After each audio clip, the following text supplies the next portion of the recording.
Good morning, everyone. We're reading in Book 1, Canto 3, and we reached page 30, line 296. So we'll start reading today from the next line. All was revealed there, none can here express. We are reading about the yoga, the tapasya of King Aswapati, who will become the human father of Savitri. And in the first section of this canto, Sri Aurobindo has revealed him to us as a being from higher planes who has come to earth as a colonist from immortality. But nevertheless, since he has taken on the human form, taken a human birth, he has to go through the human process of finding his soul, and he follows a great quest to fulfill his mission. That quest of King Aswapati covers about half of the book. So we are just in the beginning of that now, and we are reading about how he has gained entrance to the subtle worlds. He has gained a power of subtle vision and subtle hearing and other subtle senses also. We read about the celestial fragrances that came to his nostrils and the honey of paradise that he could taste upon his tongue. You would start, please, Patty? Page 30, line 297. All was revealed there, none can here express. Vision and dream were fables spoken by truth, or symbols more veridical than fact, or were truths enforced by supernatural seal. Immortal eyes approached and looked in his, and beings of many kingdoms neared and spoke. The ever-living, whom we name as dead, could leave their glory beyond death and birth, to utter the wisdom which exceeds all praise. The kings of evil and the kings of good, appellants at the reason's judgment seat, proclaim the gospel of their opposite, and all believe themselves spokesmen of God. The gods of light and titans of the dark battle for his soul as for a costly prize. Thank you. Anyone would like to ask or share anything about the lines which Patty has read? It's 100 line, supernatural seals. I think this seal, it is the idea of the ruler, the person in authority. He puts his stamp, his seal on a document, and then that document has to be enforced. So here it is that the visions and dreams which Aswapati experiences are coming from that realm. It says they were either fables, that's meaningful stories, spoken by truth, truths expressed in story form or in the form of vision and dream, or they were symbols that are more veridical, more truth-telling. They express more truth than fact, than earthly fact. Or they were truths enforced by supernatural seals. There's an authority behind these truths that will be implemented. They will be enforced. They've got that mark of approval of truth on them. Supernatural means both and like positive and negative, or both? I think in this case it means more than natural, from a higher level than that of earthly fact. We always tend to think that facts are true, but I don't believe that's the case that we have earthly facts, it is true, but there are supernatural truths which are much truer than what we call reality, what we call fact. They belong to a higher nature, the divine nature, not this evolutionary nature here. When he said immortalize, approach and looking is immortalize is occult. You don't externally is. Yes, these are the eyes of immortal beings. These are experiences that he's having in his first encounter with the subtle world. So these immortal beings come, meet him, look at him. They even speak to him, later on. Yes. Something to share, Tuan? Bhavan, his experience when he's in jail, no? That comes a little bit later, no? When it says, the ever-living, whom we name as dead, could leave their glory beyond death and birth to utter the wisdom which exceeds all phrase. When I read these lines, and when Tuan reads these lines, he thinks of one of Aurobindo experiences when he was in Alipur jail. He has told us about it, how the spirit of Vivekananda, who by then had left his body, one of the ever-living whom we name as dead, came to him and explained to him about all the many planes of existence. And Aurobindo says that the spirit of Vivekananda came to him regularly every night over a period of about 2 weeks, I think, until he had made Aurobindo understand about these planes. And then he stopped coming. And it was on the basis of this revelation that he received from Swami Vivekananda that Aurobindo was able to reach the knowledge of the supermind, the supramental plane. I have another question about it. Yes, Larry. Sometimes you might have dreams of people who have passed away.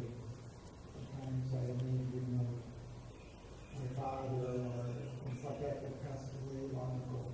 So I wonder whether people in general, not just people Vivekanandas, but people in general still live somewhere.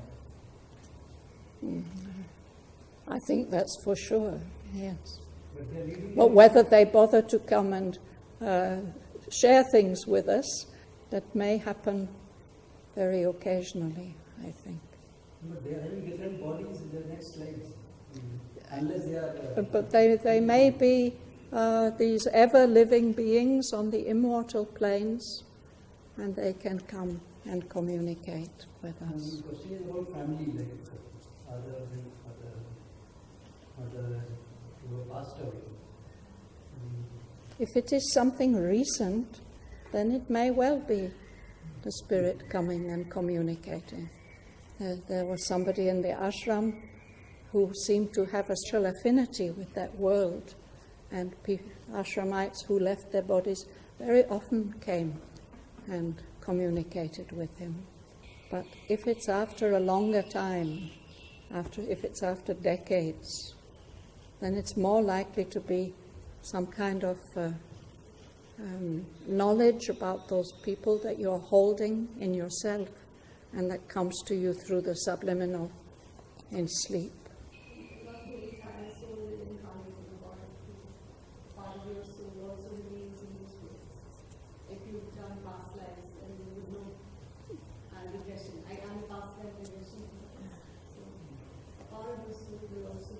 So it's only a partial incarnation. Yes. Part of you remains on those immortal planes. I think it depends on the part of the being that's united around the soul.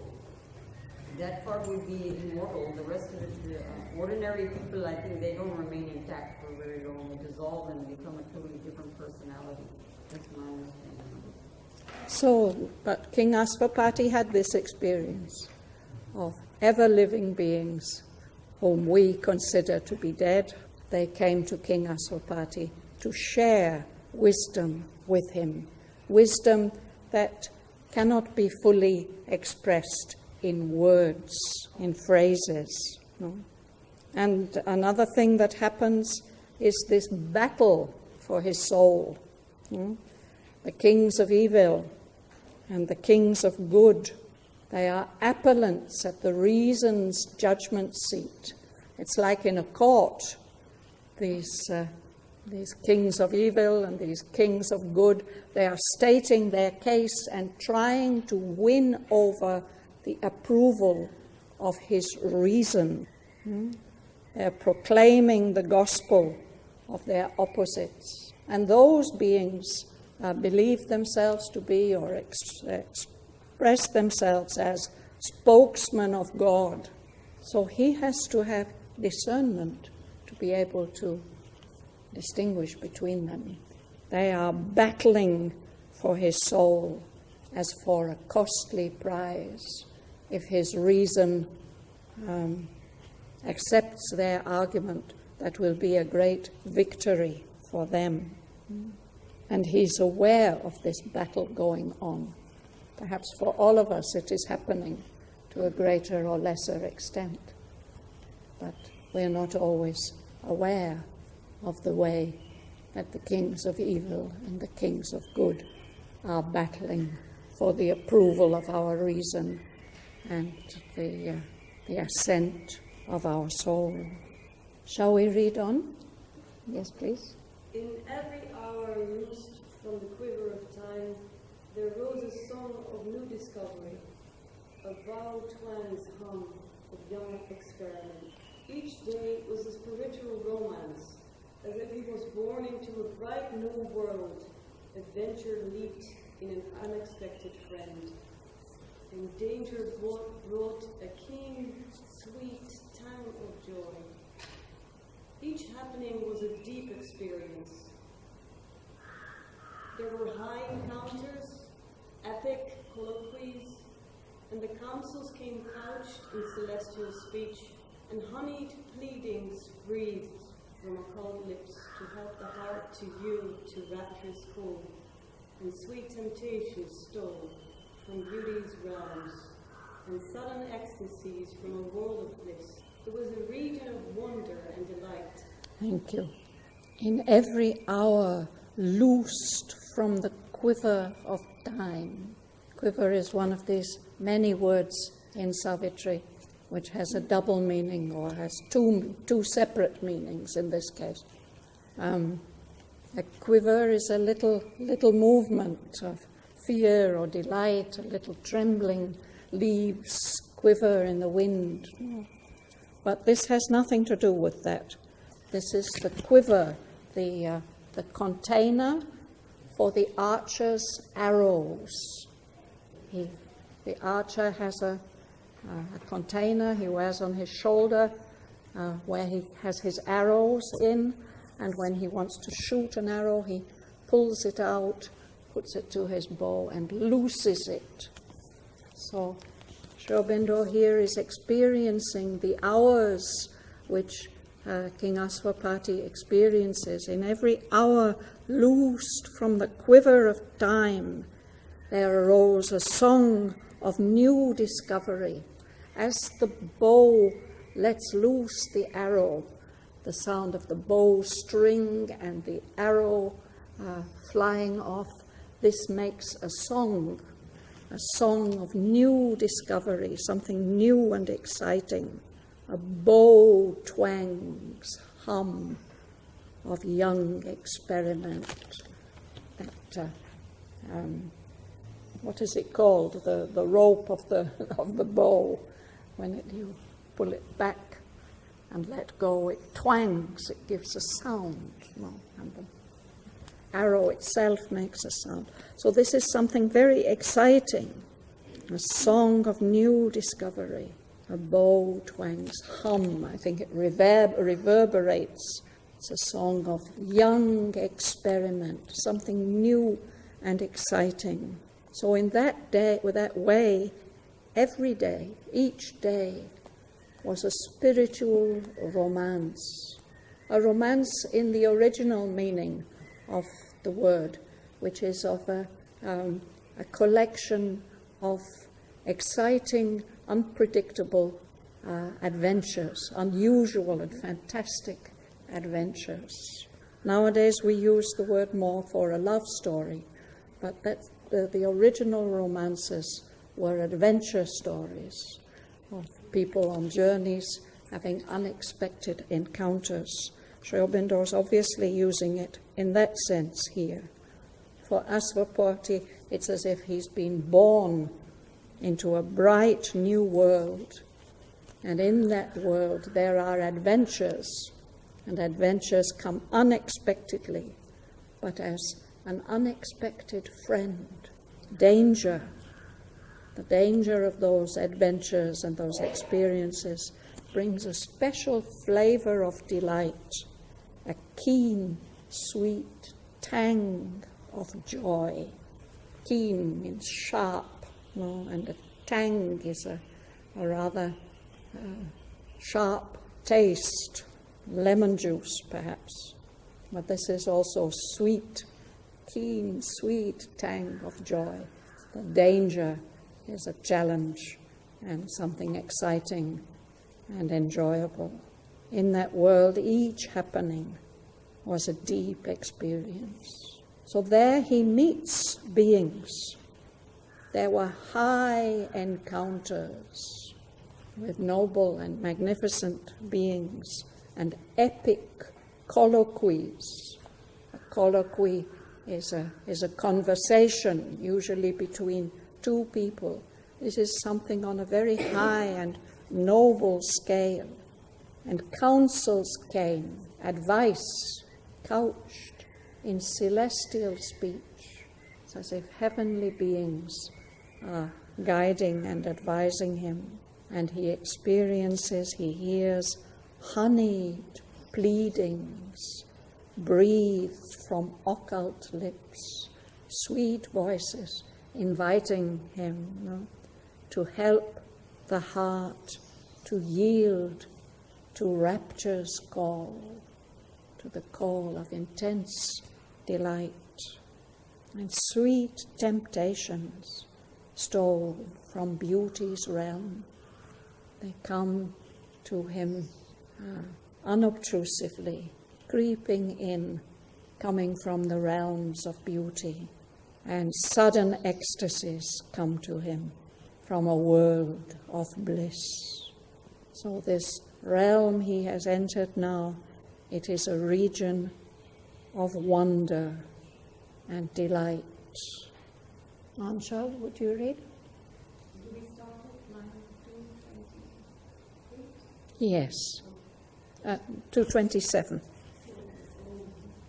All now his bright clairaudience could receive, a contact thrilled of mighty unknown things, awakened to new unearthly closenesses, the touch replied to subtle infinities, and with a silver cry of opening gates, sights, lightnings leaped into the invisible. Ever his consciousness and vision grew. They took an ampler sweep, a loftier flight. He passed the border marked for matter's rule, and passed the zone where thought replaces life. Thank you. All these experiences are the result of the development in him, the growth in him of subtle senses. So one of these subtle senses is clairaudience. We're familiar with the word clairvoyance. People who can see at a distance or into the subtle worlds, can see auras perhaps. This is subtle hearing, which has now developed so that he can receive all different kinds of subtle sounds. And there's also a new sense of touch, a contact thrilled of mighty unknown things. He's able to feel the touch, the contact of those mighty unknown things. The sense of touch is awakened to new, unearthly closenesses, to the closeness of immaterial things that don't belong to our earthly senses. And that touch can even respond to subtle infinities, limitless regions, and a new sense of sight opens up with a silver cry of opening gates.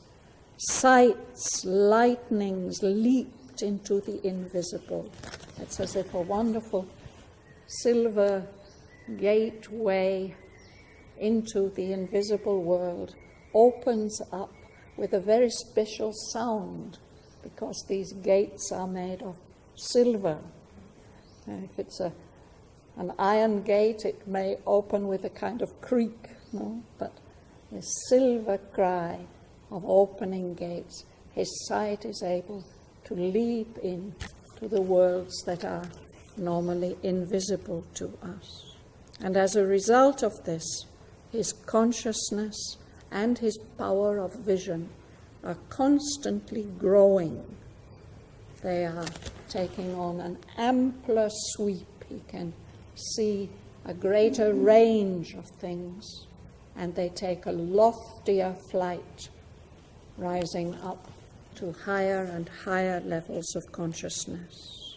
So he, in his consciousness, Asvapati passed the border marked for matter's rule. That there's a kind of borderline. Matter rules. Matter may also have its subtler aspects, but he goes beyond that borderline, and he passes the zone of thought, the zone where thought replaces life. He's moved higher than that. Later on in Book 2, we shall be able to follow King Asvapati as he systematically explores these realms, from the world of subtle matter to the different levels of life, the different levels of mind and beyond mind. But here, at this stage, it is as if he's getting from time to time experiences that pass beyond these borders. All three places are another room is not like.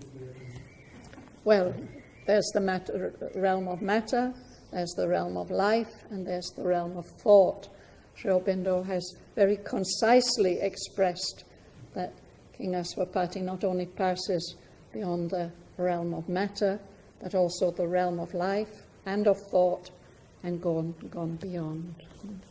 He's mentioned all the three without going into detail.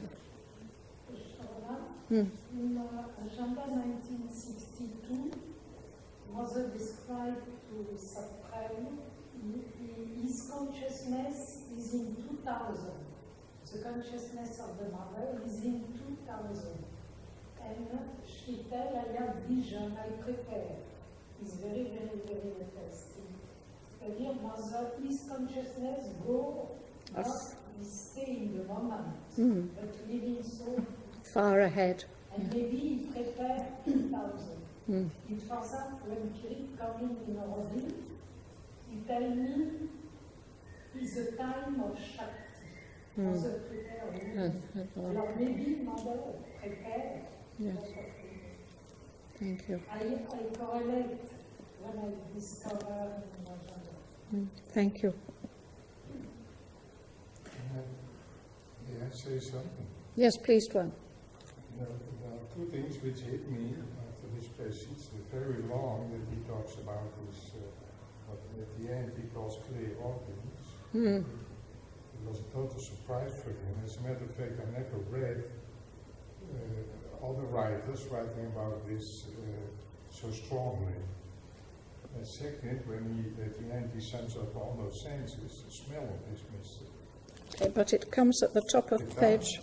It comes at the top of page 29, second line. In the nostrils quivered celestial fragrances. On the tongue, Anyway, it was not listed anymore. No, he doesn't mention it again. No, So that I the think perhaps audience- in Book 11 he does, but he speaks a lot about the subtle here. Yes, With surprise. several pages. Yes, and now a new stage. You would read, sir? No, Johnny?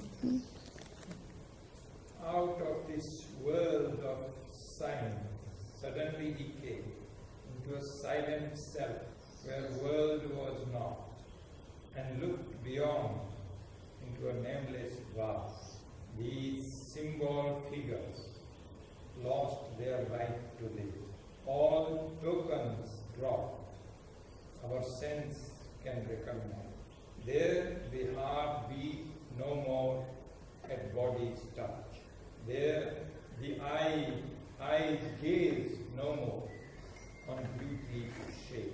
In rare and lucent intervals of hush, into a signless region he could soar, packed with the deep contents of formlessness, where world was into a single being wrapped, and all was known by the light of identity, and spirit was its own self-evident. Thank you. Even the subtle worlds are a world of signs. There are forms, symbol movements. But suddenly, King Asvapati enters or finds himself in a state of silent self where there is no world, and he's looking even further into a vastness where there are no names, no forms. World of signs, please. This is a world of signs.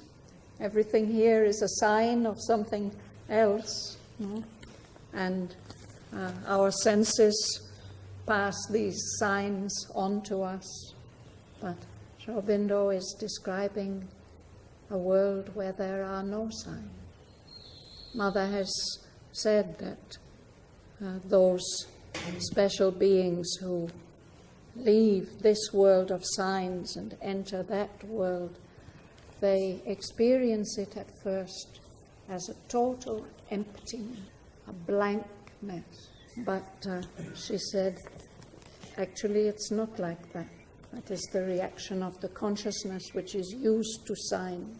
That realm of formlessness, here he says it, is packed with the deep contents of formlessness, the infinite potentialities that are not yet, or that may be expressed in form, but there their formless origin is. Is that the experience of moksha? Moksha means liberation, and there are, I think, different kinds of liberation. There's the liberation from ignorance, when the consciousness gains the higher knowledge. Something of that is suggested here when it says all was known by the light of identity, and spirit was its own self-evidence. I can't say more than that. Sorry? This is only a momentary experience that he is having. Later on, we shall see that he enters the self of mind in Book 2, it is Canto 13. And there it seems as if he's reached a kind of total liberation.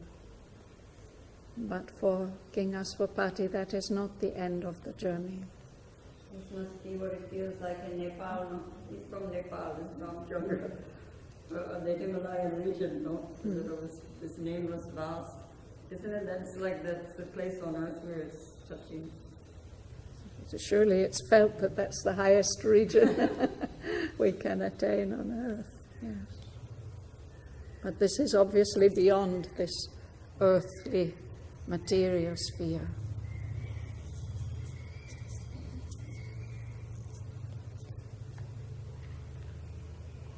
Maybe in moksha and nirvana, soul loses the identity, but here it's much, it's not that. It's a stage of evolution going on. Well, this canto is called the Yoga of the Soul's Release. So I think these are experiences which Asvapati is having as the inner being grows and widens and becomes more refined and subtilized. He's getting glimpses of many different kinds of experience. And finally, he does experience the release of the soul at the end of the canto.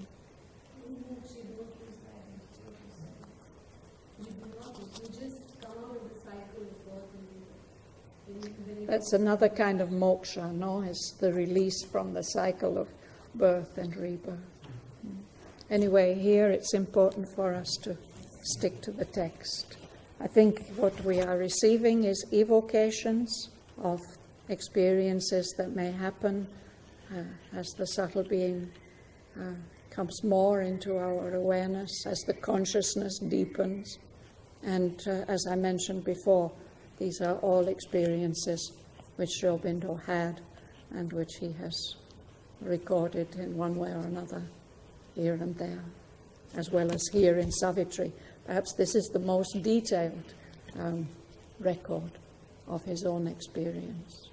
So this, where he has this experience he's had now, this of a silent self, where all was known by the light of identity, of identification, and spirit was its own self-evidence.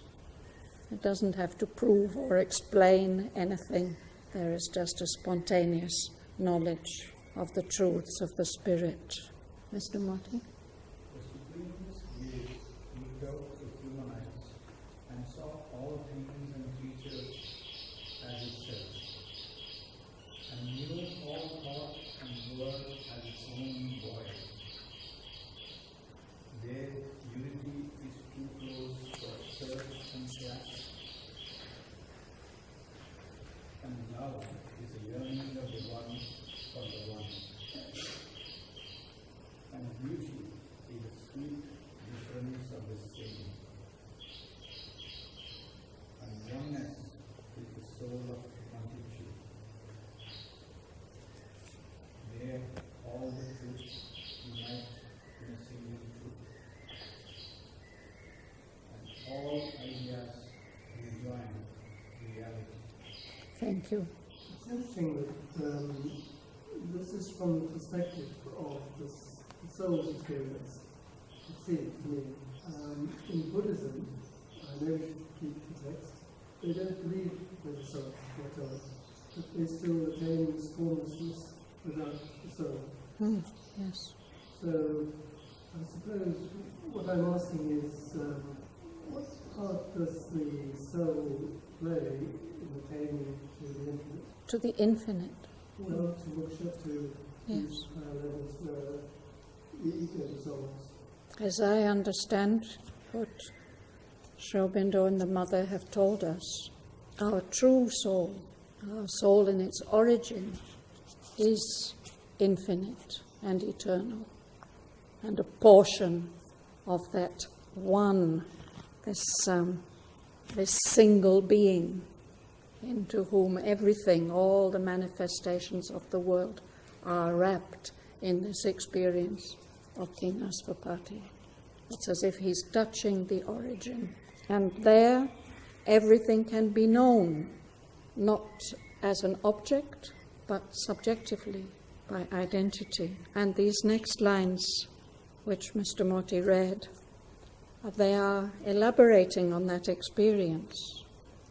Asvapati feels the Supreme, the One, the origin, looking through his human eyes and seeing all things and all creatures as itself, as emanations, as expressions of itself. And thus he knows all thought and word as its own voice, the one experiencing himself expressed in all the manifestations of the world. Since we are that and have come from that, it is possible for us to find it in ourselves. To do that, unless it just comes by grace, unless it comes as it comes to King Asvapati because of the preparation of many previous lives and experiences on higher planes. We had a recent darshan message. Mother says this can be reached through concentration and introspection. And when we reach that true center of the Supreme, then we know that it is one in all beings. And then that is a liberation from the separate ego, a liberation from many human attitudes and ways of experiencing things. Does that answer your question? No. In a way, the soul, this divine spark in us, which is using evolution to express itself more and more in the material world, is our guide in the inner search. I don't mean that Buddhists can't reach that goal. I don't know whether they can or not.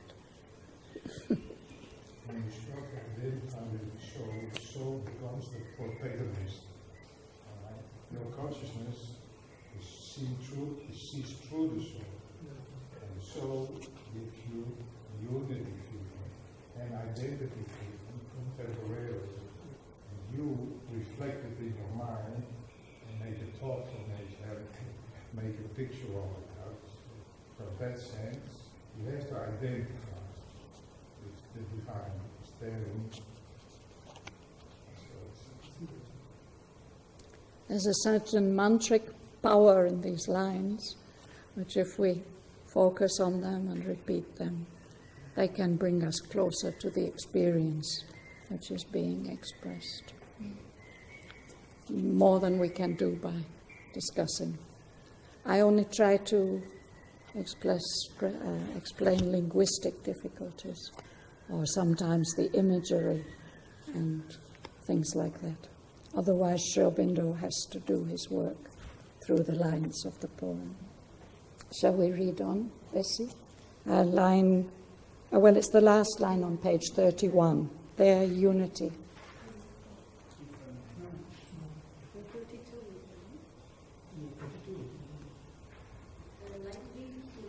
We haven't read the last line at the bottom of page 31.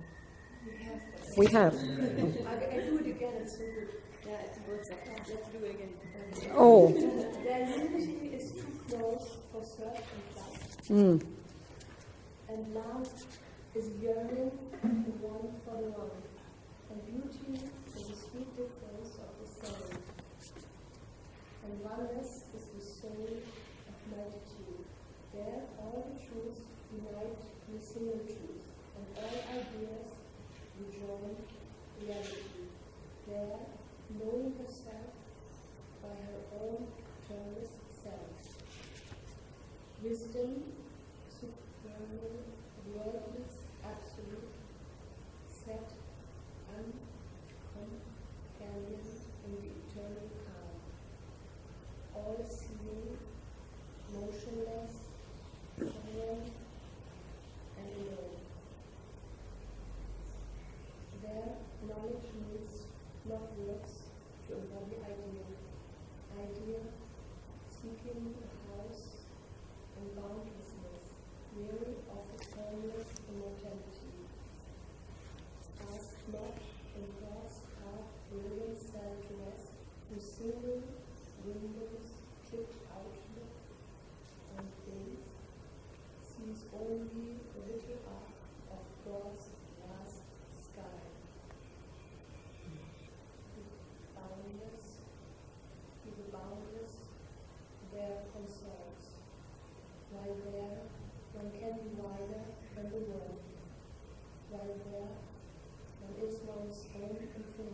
Thank you.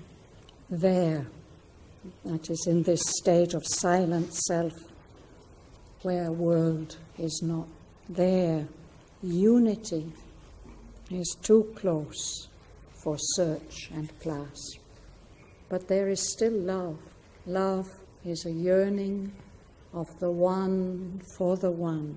And beauty is a sweet difference of the same. And oneness is the soul of multitude. There, all the truths unite in a single truth, and all ideas rejoin reality. There, knowing herself by her own termless self, wisdom supernal, wordless, absolute, sat, uncompanioned in the eternal calm, all-seeing, motionless, sovereign, and alone. There, knowledge needs not words to embody idea.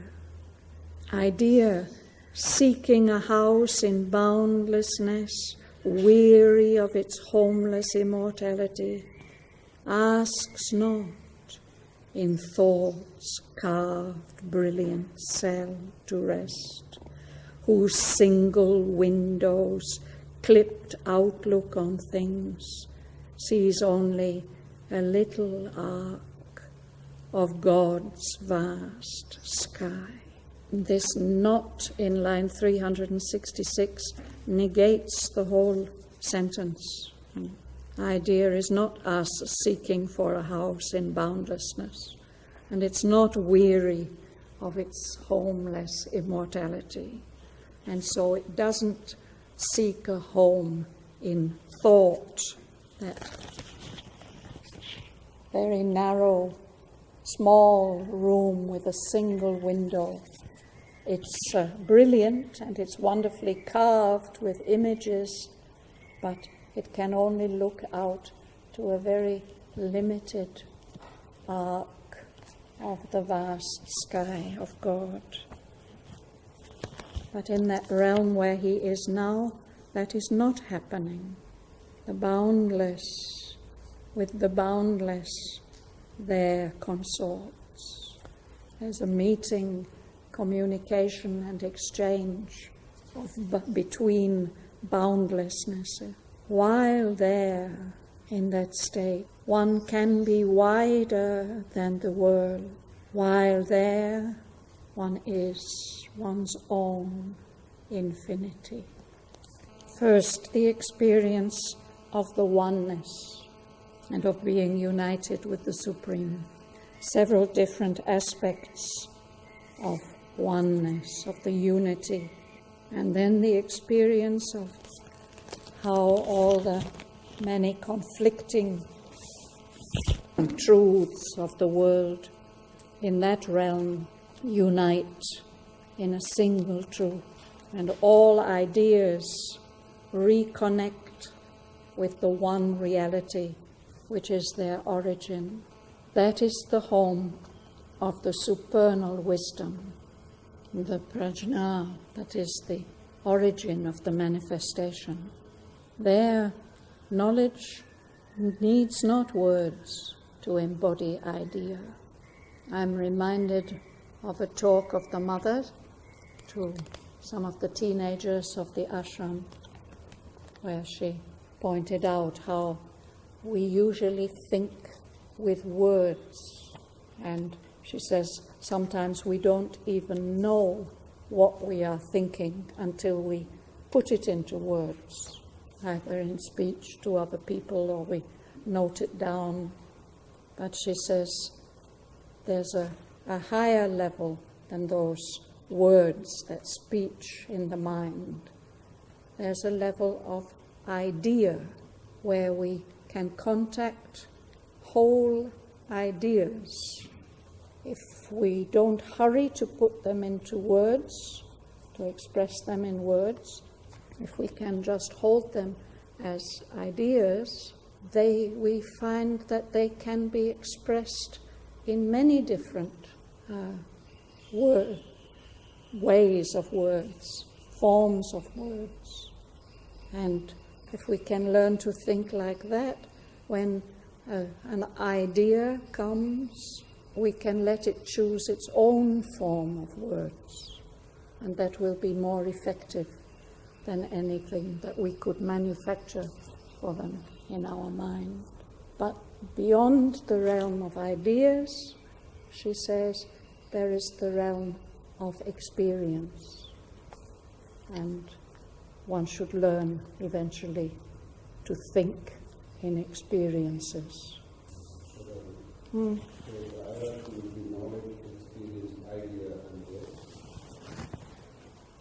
I think first comes experience.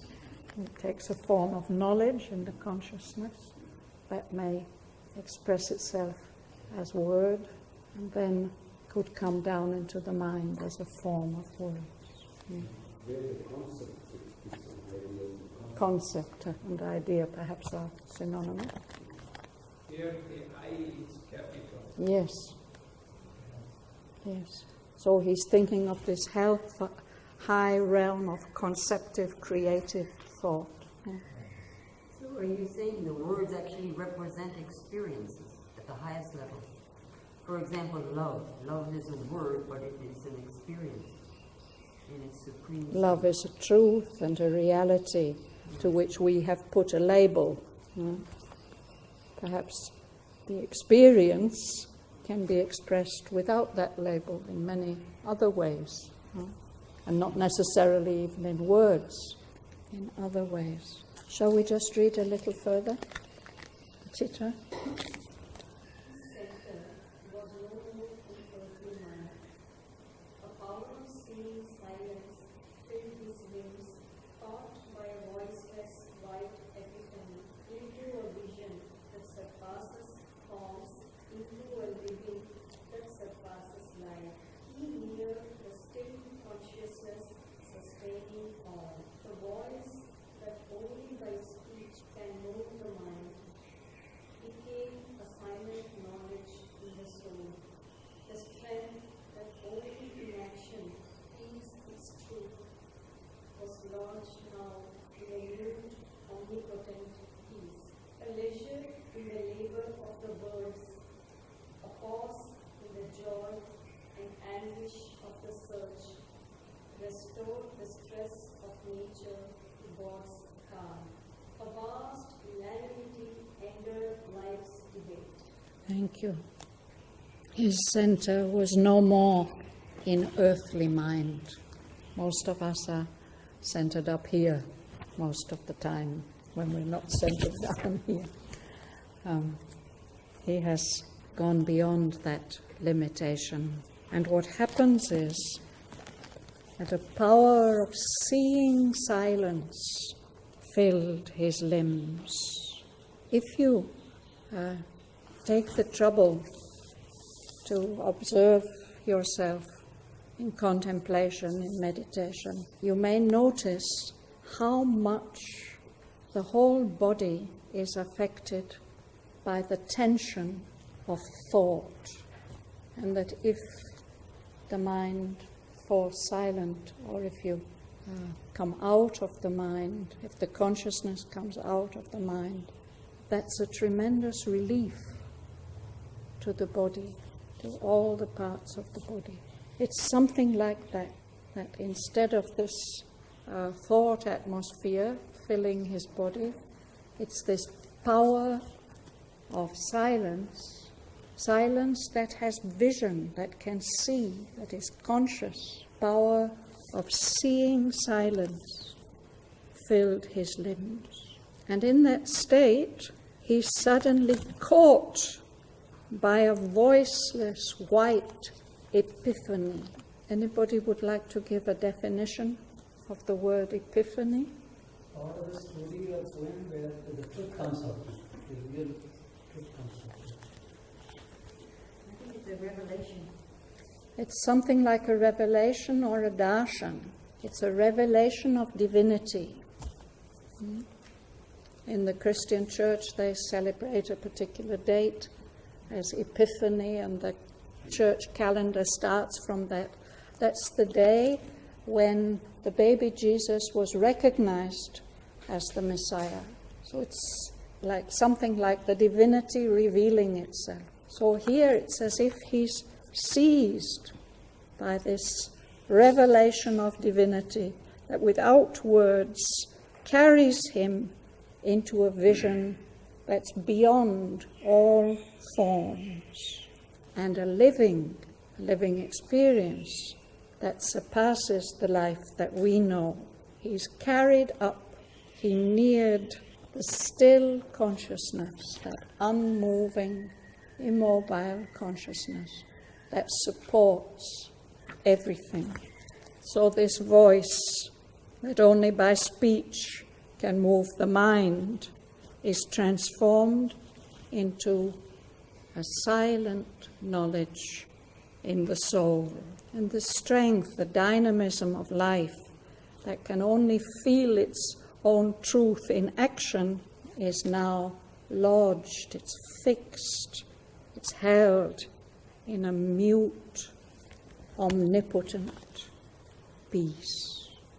And in that silence and stillness, Asvapati experiences a pause, a leisure in the labor of the worlds, as if all the effort and energy, movements of energy that are going on in the universe, as if it all stops, a pause in the joy and anguish of the search. Restored the stress of nature, that pressure and constant impulsion of nature, to God's calm. Everything becomes quiet. A vast unanimity ended life's debate. All the conflicting and contradictory impulses and movements and urges, everything falls into complete agreement. A vast unanimity ended life's debate. I think that's where we'll stop for today. Next, Sri Aurobindo gives a list of all the things that stop in that vast unanimity. We'll read it next week. We'll listen to Mother read this. And the kings of Appellants and the judgment seat proclaim the gospel of their offer, and all believe themselves spokesmen of God, the gods of light and titans of the dark, battle for his soul as for her costly life. There, knowing herself by her own termless self, wisdom supernal, wordless absolute, sat and companion in the eternal calm, all-seeing, motionless, sovereign, and alone. An old pull of subconscious cause renewed, it draws the unwilling spirit from the height, or a dull gravitation drags us down to the blind driven inertia of our base. This too, the supreme diplomat can do. He makes our form